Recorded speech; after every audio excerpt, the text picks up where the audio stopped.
Don't be fooled, saints. Some people only want a bailout from bad consequences, but they have no intention of actually wanting deliverance. Deliverance implies that you change for the better and that you improve and that you become safer and better to be around. That means participating in justice. A lot of people don't want that because that requires self-reflection and it requires to give up the leverage of violence, because violence gives you a leverage over people when your violence can harm them. Narcissistic abuse gives you a leverage over others when you exploit them. So when people want deliverance, they want to give up all the toxic leverages they have over others in order to actually relate to others in a better way. Now ask yourself this. When people get involved with you, do they actually want to be better people, or do they just want to be built out from the past? It matters. Okay, let me give an example.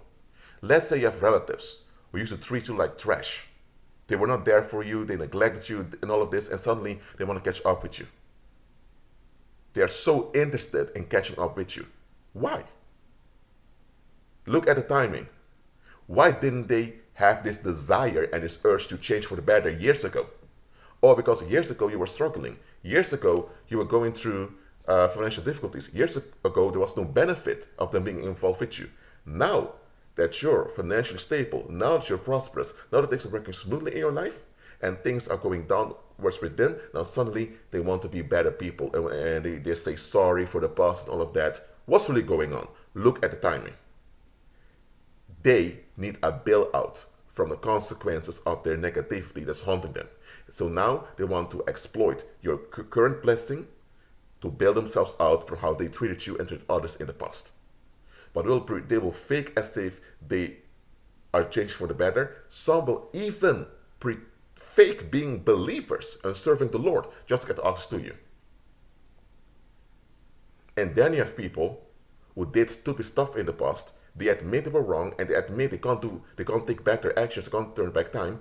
But just because you can't turn back time doesn't mean you can't take responsibility for what you did in the present. Some people just want you to forget all the bad stuff they've done, even if this bad stuff happened before they knew you. Because listen, if people did stupid stuff in their past, the consequences are still there. So if you meet them years after they did all the stupid stuff they did before they knew you are still going to haunt you because you're involved with them. So just because it's in the past doesn't mean it's over.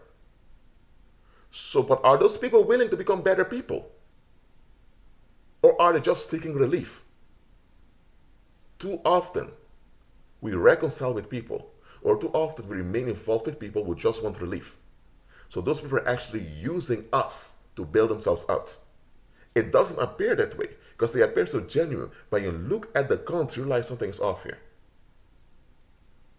And often such people will only approach you and fake it if there is some type of wounds that they can use to move into you. Because if you're someone who's renewed in his mind, or his or her mind, and you are filled with the Holy Spirit, and you are constructive in your thinking and you're moving forward, they would never even attempt to fake it with you, because you would see right through them. Look, I want you to reconcile with people when it's possible. We ought to forgive and process. We should do that.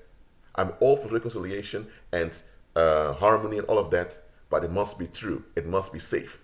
People should want deliverance, not just a bailout. Be at peace.